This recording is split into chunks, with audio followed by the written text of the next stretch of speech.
Boa noite para você que nos acompanha aqui pelo seu canal Terça Livre. Está no ar mais um Boletim da Noite. Lembrando que você acompanha o Terça Livre aqui pelo terçalivre.com.br/ao vivo. Você pode divulgar esse link aí para todas as pessoas que ainda não estão sabendo, né, onde está o Terça Livre. Então, terçalivre.com.br/ao vivo. Esse é o nosso ponto de encontro aqui, seja no Boletim da Manhã, seja no Boletim da Noite, né? Estamos sempre neste endereço, terçalivre.com.br/ao vivo. Aqui comigo, Max Cardoso, Ítalo Lorenzon. Muito boa noite para vocês. Boa noite, Cássio. Boa noite, Ítalo. Boa noite, pessoal. Tudo bom? Boa noite, Max. Boa noite, Cássio. Boa noite a todos que estão ouvindo. Muito bom estar aqui com vocês. E o nosso boletim de hoje começa quente, tem muito assunto para a gente comentar. Tem o caso Daniel Silveira, a votação está acontecendo neste momento na Câmara dos Deputados. Nós vamos trazer todas as repercussões, as falas dos deputados, né, tudo o que está acontecendo lá no plenário da Câmara, você vai ficar sabendo primeiro aqui. Mas vamos começar o nosso boletim de hoje falando sobre o YouTube, né, a decisão da Justiça e do Tribunal, né, de dobrar a multa. O YouTube entrou nesta sexta-feira com um pedido de reconsideração da decisão que mandou restabelecer os canais do Terça Livre, e o Tribunal de Justiça de São Paulo negou o pedido do YouTube e decidiu aumentar a multa de 5 mil para 10 mil reais por dia que o YouTube não restabelecer os canais do Terça Livre.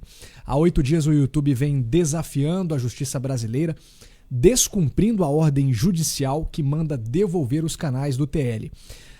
O Tribunal de Justiça de São Paulo havia soltado uma liminar no dia 12 de fevereiro, como a gente noticiou aqui, uma sexta-feira, estabelecendo a devolução do canal na plataforma de vídeos do YouTube, bem como uma multa diária de 5 mil reais. O desembargador entendeu que a remoção da conta pela plataforma se mostrou desproporcional e concedeu liminar para que os canais voltassem ao ar. Os advogados do Terça Livre enviaram e-mail para o departamento jurídico do Google, empresa proprietária do YouTube, no mesmo dia 12, informando sobre a liminar do juiz, e recebeu uma confirmação de que o e-mail fora recebido. Na segunda-feira, dia 15, o advogado de defesa do Terça Livre protocolou a liminar no departamento jurídico da sede do Google em São Paulo. Na terça-feira, o oficial de justiça comunicou ao Google a liminar. E hoje, dia 19, sexta-feira, 8 dias após a decisão, a gigante tecnológica prossegue ignorando a decisão judicial brasileira e acaba de ter a multa diária dobrada. Tá aí. Seguimos aqui sem o canal do Terça Livre e a justiça dobrando então a multa, né, para o YouTube, para a Google Brasil. O que ainda é pouco, né? Mas pelo menos se desenha aí uma concordância por parte da justiça que de fato não existe proporcionalidade na ação do YouTube e de nenhuma rede social. Isso aí eu acho que é muito mais importante do que todo o resto, né? Porque a gente falou já várias vezes aqui, olha, a questão de YouTube, né? Ela é secundária, do nosso YouTube especificamente, né? Ela é secundária se ela servir para que se consolide um entendimento no judiciário de que não é possível, não é cabível por parte de uma empresa simplesmente retirar um serviço que está sendo oferecido mediante um contrato, porque existem termos e condições de uso, são um contrato. Ela não pode unilateralmente simplesmente retirar, usando ainda mais uma justificativa pouco clara, né? E que tolhe o direito à expressão. Porque o YouTube, o que ele é? O YouTube é uma plataforma que garante às pessoas, a qualquer pessoa na verdade, não é só o Terça Livre porque é uma empresa de mídia não, garante às pessoas mecanismos para que elas possam se expressar. Ora, liberdade de expressão, ela é um direito um direito básico do cidadão, né? Então, o YouTube não pode monocraticamente, não pode unilateralmente prejudicar essa liberdade de expressão, falseando assim o debate público. A partir do momento em que o YouTube ele passa a ser uma empresa importante no cenário político do Brasil, é óbvio que ele precisa estar conforme a certas restrições. Ele não pode simplesmente dispor do seu poder, da sua empresa ao seu bel prazer. Existem regras que precisam ser respeitadas, né? Então é uma questão de princípios e é uma questão de legalidade. É uma questão de legalidade. Que bom que esse entendimento está se consolidando. Pois é, isso aí foi uma grande vitória do Terça Livre hoje, tá? Sei que a gente está no meio de toda essa turbulência aqui, mas é importante que você entenda que a gente precisa dar voz ao que aconteceu hoje, tá? Pela Justiça de São Paulo. Hoje foi uma vitória dupla do Terça Livre, né? Dupla por quê? No dia 17, a Google, né, a empresa Google, ela entrou com um pedido, tá? Pedido de reconsideração da liminar do desembargador do Tribunal de Justiça de São Paulo. E hoje o desembargador, ele não só negou o pedido de reconsideração, então a Google, ela fez uma petição para tirar a liminar, para que voltassem atrás com a liminar e mantivesse a suspensão do canal.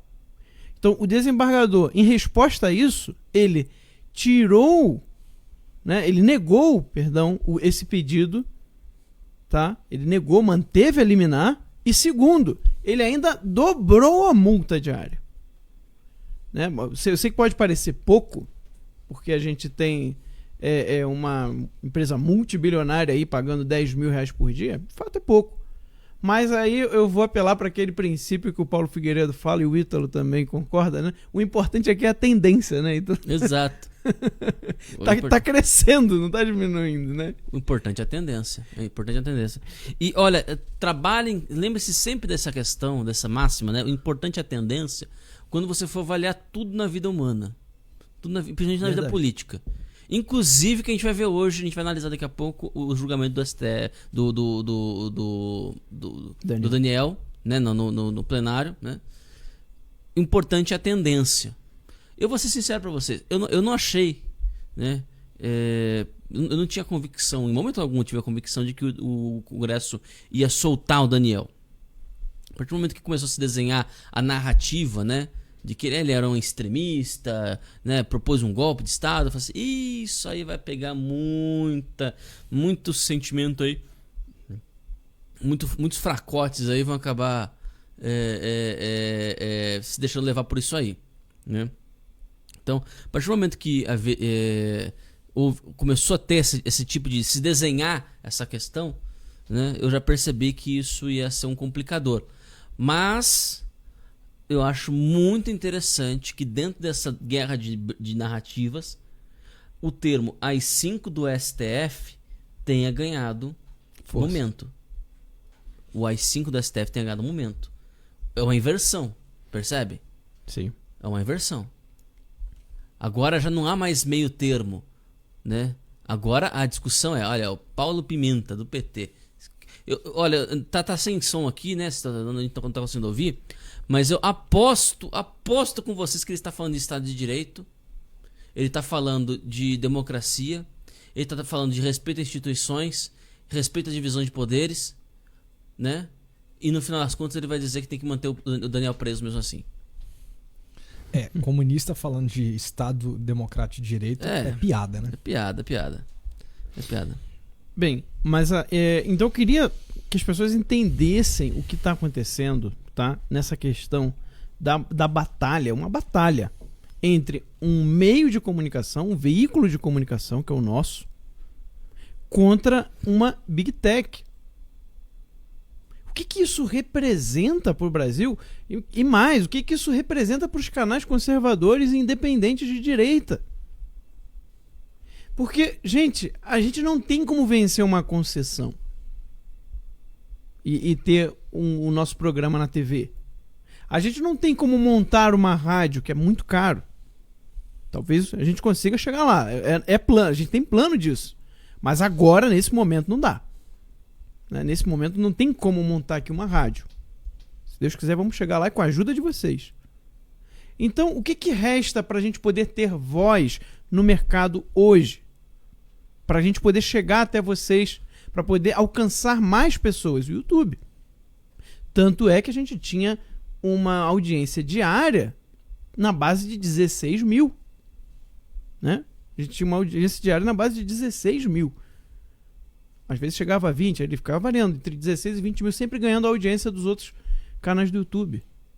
Agora, a gente perdeu o YouTube, só conseguimos transmitir no Instagram, Facebook, e no Twitter, se eu não me engano, e a gente consegue bater em um pico de 7 mil. Né? Então veja quanto eles cortaram o nosso alcance só pelo fato de nos expulsar da plataforma. O Terça Livre não mudou. O que mudou foi que não temos mais acesso à plataforma do YouTube. Então, entenda o seguinte: existe uma briga aqui de Davi e Golias. E como na Bíblia, Davi está ganhando. Né? Então, mas isso representa uma vitória, não é só do Terça Livre. Isso aqui é uma vitória da imprensa livre, da imprensa independente. Isso aqui é uma vitória para o Jornal da Cidade Online, tá? Para os canais, né, conservadores do YouTube, né? Então, isso aqui é uma vitória para todos os meios de comunicação independentes saberem que há sim chance de vencer na justiça o próprio YouTube. O YouTube vai ter que pagar a multa de qualquer jeito. Ainda na pior hipótese, né, de eles não devolverem da justiça ao final e dizer que não precisa devolver o canal, o que não está se desenhando isso. A justiça está entendendo sim que o YouTube está descumprindo a lei do Brasil e ele não pode fazer isso. Ele precisa cumprir a lei aqui no país. Ele está desafiando a justiça esses dias, mas não importa, ele vai ter que pagar esses dias. E, dessa forma, o Terça Livre abre um precedente na batalha contra a censura. O Terça Livre está abrindo um precedente para que todos os outros canais saibam qual é o caminho para poder se defender, para poder garantir a sua liberdade de expressão e a sua sobrevivência no mercado. O YouTube não pode fazer o que ele quer. Existem leis nesse país que precisam ser respeitadas. Nós, quando temos um contrato, né, que eles chamam de termo de adesão, que você, quando você cria lá uma conta no YouTube, quando você começa a produzir conteúdo para o YouTube, você aceita lá o termo de adesão deles. Tá? Aquilo é um contrato. Ele é um tipo de contrato um pouco diferente. Por quê? Porque você não pode opinar. Você só pode aceitar. Mas o Brasil possui leis que regem também esse tipo de contrato. O YouTube não pode chegar, criar um termo de adesão com qualquer tipo de cláusulas, do jeito que vier da cabeça deles. Não. Existem leis nesse país que regulam cláusulas de um termo de adesão. E o YouTube não está respeitando essas leis. Ele criou um termo de adesão em que ele pode tirar o seu canal, ele pode fazer censura prévia, o que está proibido pela Constituição. Então, essa cláusula não pode valer no Brasil. Qualquer um que tiver o seu canal retirado pode entrar, né, com um pedido para ter o canal devolvido. Eles podem tirar o conteúdo que descumpriu alguma regra, que violou alguma lei. Eles podem tirar aquele conteúdo, tá? Com ordem judicial. Mas tirar o canal não, porque isso é censura prévia. Eles não podem fazer censura prévia. É vedado pela Constituição. E outra coisa, qual é a relação que você tem com o YouTube? A relação que você tem com o YouTube é uma relação de consumidor. Então isso significa que o termo de adesão do YouTube, ele também está sobre as leis do Código de Direito do Consumidor. E uma das coisas que tem no Código de Direito do Consumidor é o seguinte: toda vez que você tiver dúvida sobre alguma cláusula do contrato, ela deve ser interpretada a favor do consumidor, que no caso é o Terça Livre. Então, vocês vejam, nós não estamos vencendo o Terça Livre, né, com uma forçação de barra, ou porque de alguma forma o YouTube, o desembargador gosta do Terça Livre. Não tem nada a ver com isso. É uma questão judicial, é uma questão de direito. É uma questão de leis brasileiras. O YouTube tem que cumprir as leis brasileiras e o Tribunal de Justiça de São Paulo está deixando isso muito claro. Inclusive, o YouTube está desafiando o tribunal. Ao não cumprir a liminar, o YouTube e a Google, né, que é a empresa proprietária, ela está desafiando a justiça brasileira. É como se ela estivesse se colocando acima das leis e acima do próprio tribunal. Olha como eles vão chegar já, né?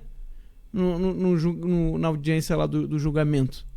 Como alguém que já vem há 8 dias, descumprindo a liminar. Porque eles não tem como dizer que não sabiam, porque o e-mail chegou no dia 12. Ah, mas nós não tivemos tempo de olhar, são muitos e-mails que nós recebemos. Mas no dia 15, foi protocolado na sede do Google pelo advogado Terça Livre. Então, no mínimo, a partir do dia 15, eles sabiam.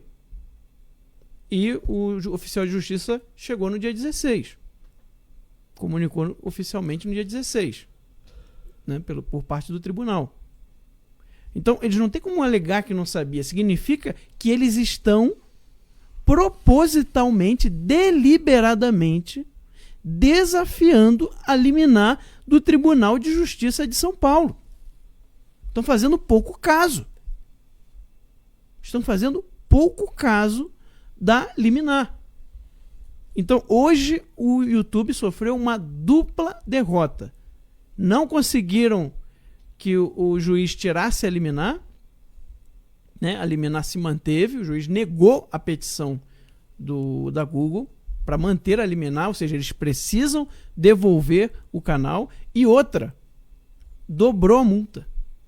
Dobrou a multa caso por dia que o Google não restaure, que o YouTube não devolva o canal do Terça Livre. Então isso é uma vitória de todos os conservadores, de toda a mídia independente desse país. Não é só uma vitória do Terça Livre.